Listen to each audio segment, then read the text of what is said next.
Bonjour, je m'appelle Linda Lee, je fais partie de Pacific FM. J'ai une émission qui s'appelle La Voix du Cœur et pour cette occasion, tous les lundis matins, je reçois une invitée. Aujourd'hui, spécialement, je fais un reportage sur Kassara qui sera avec nous le 4 mai. Eh bien, bonne écoute et à bientôt. Au revoir. Bonjour les amis, je suis en compagnie de Kassara qui nous vient du Québec, qui est en tournée en ce moment dans notre pays, en France, en Suisse. Et puis alors tu t'en vas dans un autre pays qui est beaucoup plus loin. Donc l'île de la Réunion. L'île de la Réunion. Elle en a de la chance, hein. Elle est là pour diffuser, enfin pour faire ses conférences et ses ateliers. Alors Kassara, tes conférences, il y a plusieurs modules de conférences aussi, hein. Tu n'as pas qu'un seul thème, tu en as plusieurs. Oui, donc on donne une conférence, donc les conférences le soir, donc c'est sur le thème « C'est assez, il faut que ça change ». Et c'est une conférence qui aborde vraiment le changement dans sa profondeur, comment le rêve peut nous aider à changer notre vie aussi. Puis en même temps, on aborde toujours l'Angelica Mantra aussi. Donc l'Angelica Mantra, c'est le simple fait de réciter le nom d'un ange comme un mantra. Donc par exemple, avec l'ange Aniel qu'on aborde durant la conférence, Aniel, Aniel, Aniel, Aniel, Aniel, Aniel, Aniel. Le mantra, hein, c'est vraiment le simple fait de réciter le nom d'un ange. Et qu'est-ce que ça fait? Ça, c'est que ça nous aide à intégrer les grandes qualités que ça représente.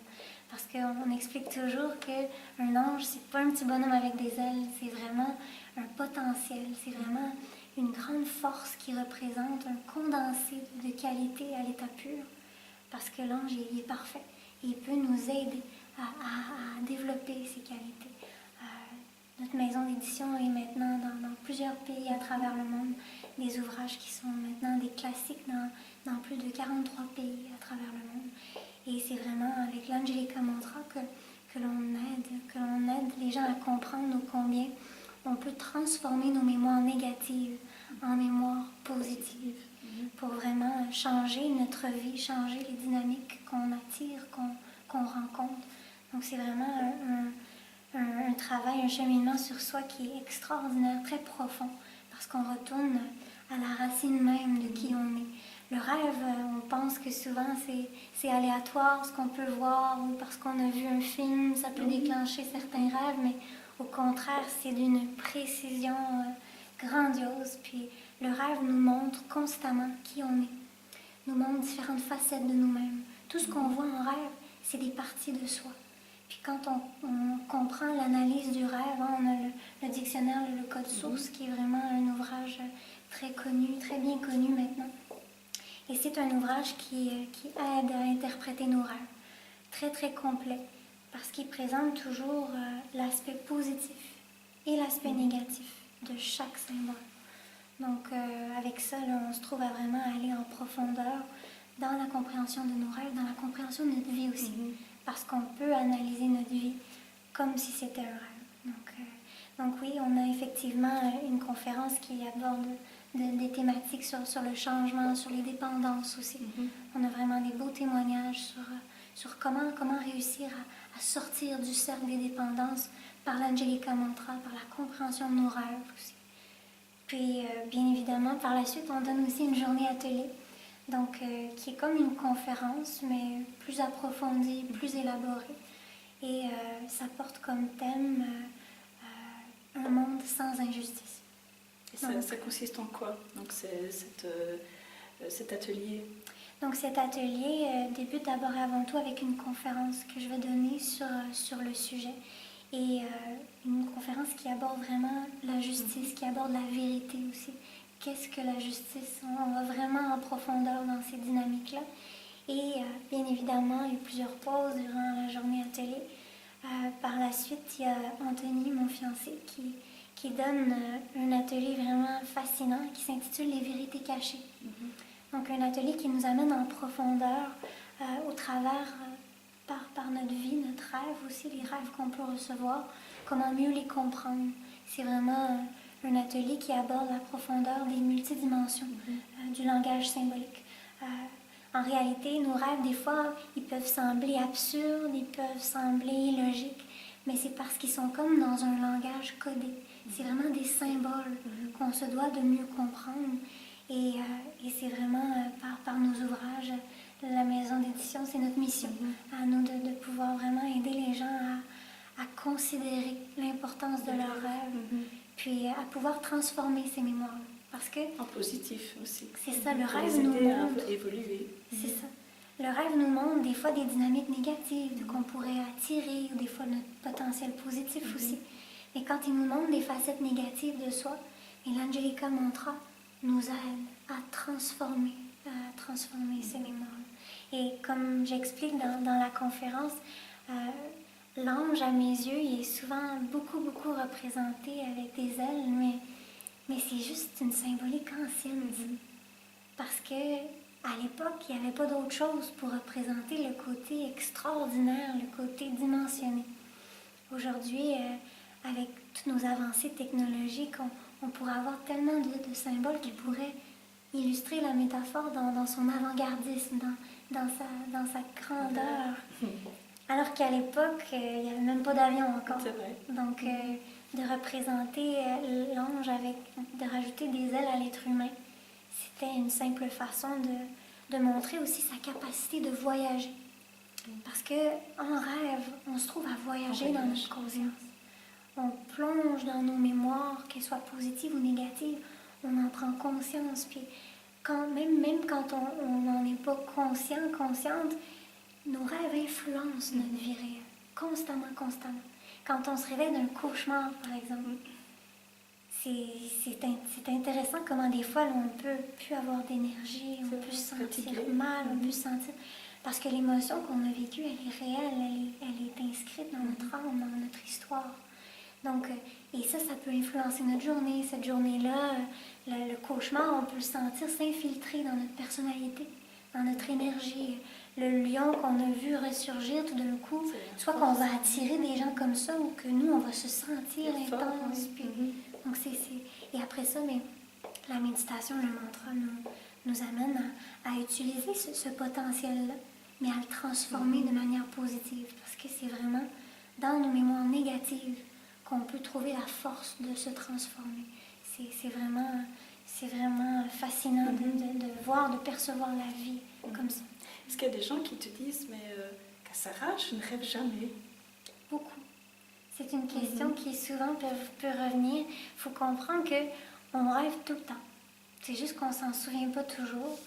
Mais oui, des fois on peut, au réveil, parce que des fois, c'est en lien avec la manière dont on se réveille aussi. Il y a des gens qui, quand ils ne vont pas du tout rêver, des fois c'est parce qu'ils n'ont pas assez d'heures de sommeil. Parce que c'est physiologiquement, notre esprit a besoin de se reposer avant de voyager, avant de vraiment rêver, et puis en profondeur. Mais c'est aussi en lien avec la manière dont on se réveille. Moi, ce que j'ai fait, c'est que j'ai reprogrammé ma façon de me réveiller.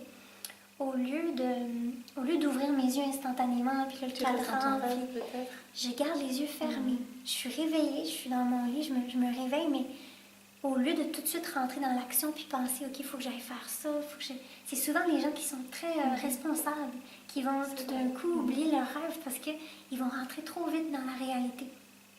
Mais quand on a la sagesse de garder le côté méditatif au réveil, ça multiplie le nombre de rêves qu'on peut parvenir à se souvenir.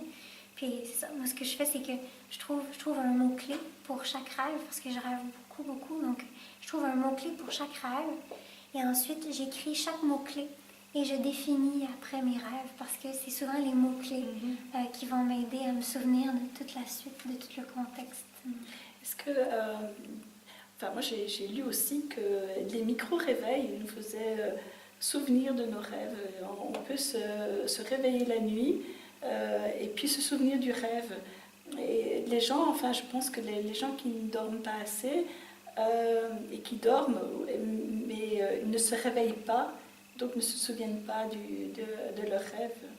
C'est ce que j'avais lu, moi. C'est peut-être vrai aussi. Oui, c'est vrai qu'on a des micro-réveils et on ne s'en aperçoit même pas. C'est juste, on se réveille, tout d'un coup on a le rêve et puis on se réendort. Et du coup le rêve se marque, être imprimé dans la mémoire. Ah oui, le rêve, c'est fascinant. Puis c'est vrai que moi, j'utilise ces micro-réveils-là pour me réveiller volontairement, pour écrire mes rêves. Parce que c'est tellement important. C'est programmé, tu programmes. Et j'ai aussi lu beaucoup aussi sur les rêves, puisque j'ai fait une émission déjà à la radio sur les rêves.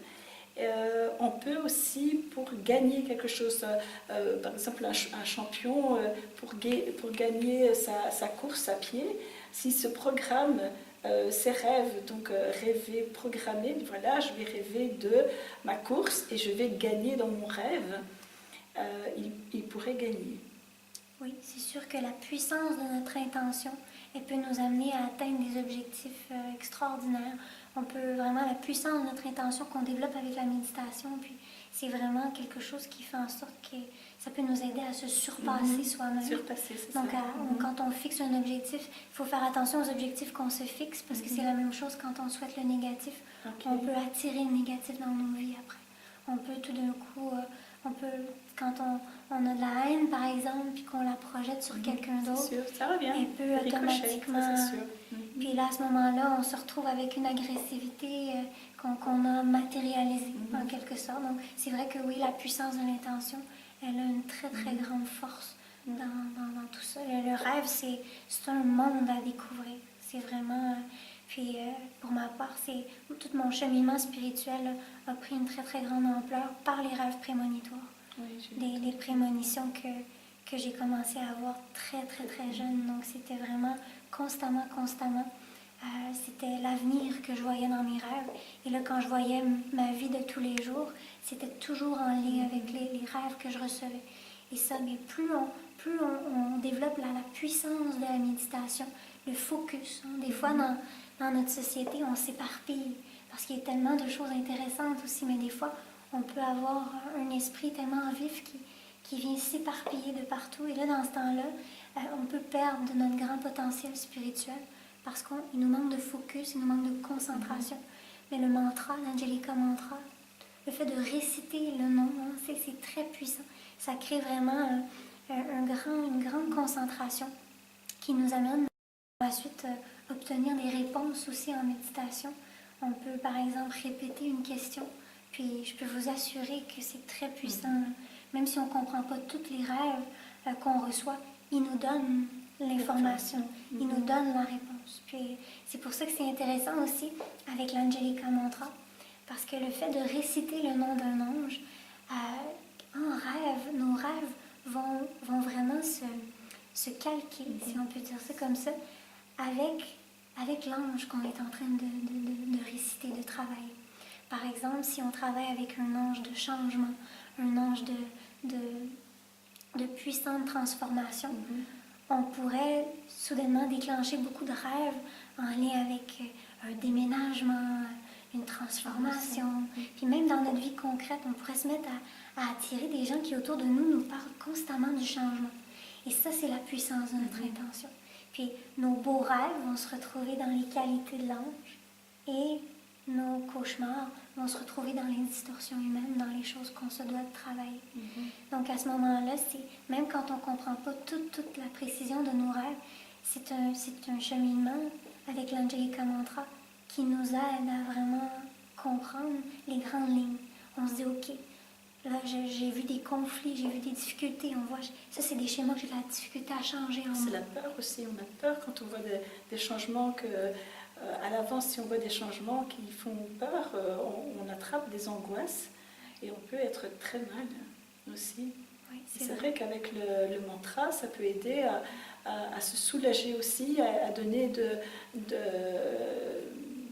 l'assurance et de la force. Je pense en tout cas, ce que j'ai pu entendre ici à la conférence, c'est ce que ça m'a fait, c'est donner une force pour continuer et grandir. Parce que la force positive, on l'a tous en soi. Même un criminel qui aurait commis tous les crimes du monde, il a un pourcentage positif, il y a une lumière en lui qui peut choisir de déclencher en tout temps. Et ça, c'est toute une force d'évolution qu'on peut tous déclencher. Puis c'est sûr qu'avec le mantra, le fait de répéter le nom d'un ange, qui est un symbole d'une grande pureté, d'une grande puissance, on se trouve à activer toutes les particules de lumière qu'on a à l'intérieur de soi. On se trouve à déployer ce potentiel-là qui habite en nous. En réalité, on a tout en soi. C'est à nous de choisir ce qu'on développe. Puis... Ça nous aide à activer la lumière qu'on a en nous, à sublimer la lumière, que, même s'il y a une toute petite fine partie, de la sublimer et de la projeter, parce que c'est vrai aussi, hein, quand on est investi, comme toi, là, tu projettes sur les autres et ça fait... Voilà, ça fait des petites flammes qui s'allument et puis qui restent et qui vont devenir de plus grandes flammes aussi.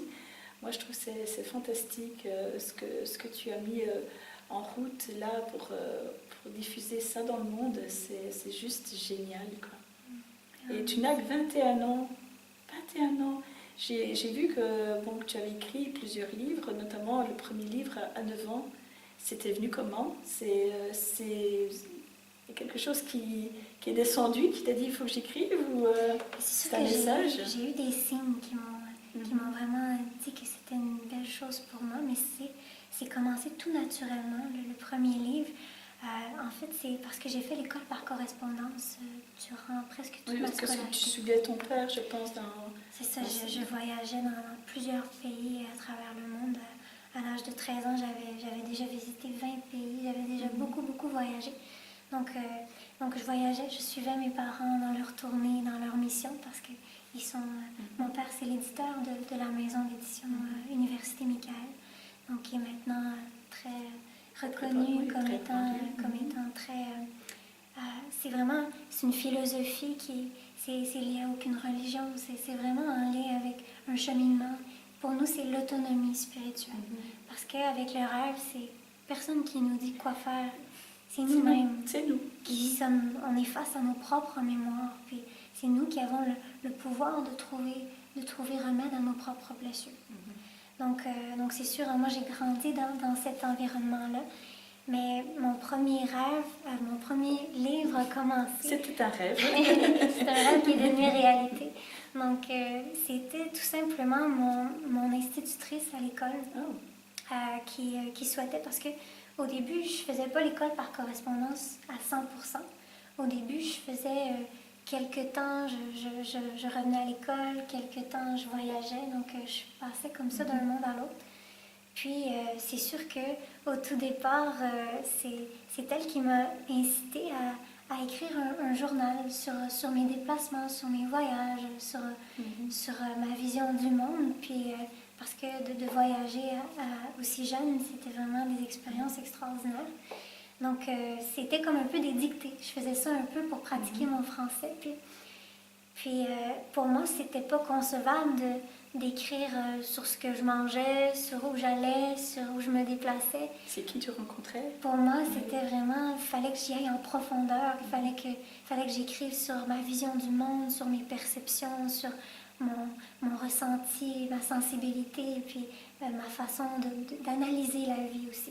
Dans ces deux ouvrages-là, qui sont comme des journaux intimes, en fin de compte, c'est vraiment constamment, puis c'est mes rêves aussi que je partage. J'explique dans des mots très simples, hein, parce que j'avais 9 ans quand j'ai écrit mon premier livre, mon deuxième livre à l'âge de 13 ans. Comment je vivais mon cheminement spirituel à cet âge. C'est incroyable, je veux dire, à cet âge-là, prendre autant d'assurance aussi pour écrire, c'est juste formidable. Les jeunes, les enfants, à quel âge ils peuvent lire ton premier livre? Ah, mais c'est extraordinaire, parce qu'il y a des familles partout à travers le monde maintenant, des mamans ou qui achètent le livre et qui lisent à leurs enfants. Dès que l'enfant a le souhait, a l'intérêt, il n'y a pas d'âge pour la spiritualité, puis c'est l'âme qui vibre à cette fréquence-là. Il y a vraiment, il n'y a pas d'âge. Même, je connais des parents l'enfant a 2 ans et demi, 3 ans, puis il est déjà fasciné par... On a plusieurs ouvrages aussi pour les jeunes, mais encore plus jeunes. Donc, c'est vrai, des petits... On a un conte aussi pour enfants. Okay. Donc, qui parle, c'est toute une découverte. C'est un personnage qui part en méditation, En fait, Oh, c'est intéressant. c'est un conte que mes parents avaient l'habitude de me raconter quand C'est j'étais édité jeune. encore, on peut toujours le... Oui, oui, Oui, il est ah ben présent. on va... Oui, oui. C'est lequel, Donc, celui-là? c'est Au pays du ciel Ah, bleu. celui-là, je vais montrer. C'est un conte. Ah oui, celui-ci, ah oui. C'est mes parents qui me racontaient cette histoire-là. Fantastique. En plus, la pochette, enfin la couverture est magnifique. Hein? Oui. Tous nos ouvrages sont disponibles sur notre site internet, Ok. donc au www.ucm.ca ou 72anges.ca. C'est le même 72 anges. En Belgique, c'est 72. Ah, 72, Ah, oui, très bien. 72, comme en Suisse, je pensais aussi Oui, 72. oui, Oui. Mais écoute, Kassara, merci beaucoup pour cette petite interview. Ça me touche vraiment et puis j'ai hâte de faire l'émission du 4 mai avec toi. Ça sera par Skype parce que bon, Kassara sera en Suisse à ce moment-là. Hein. Et on fera ça par Skype. Et puis voilà, je suis juste super heureuse de t'avoir vu aujourd'hui, puis de te rencontrer, enfin de faire l'émission le 4 avec toi. C'est juste un réel plaisir. Oui, merci. Merci pour aussi. cette belle entrevue. Merci. Merci. Au revoir. Merci.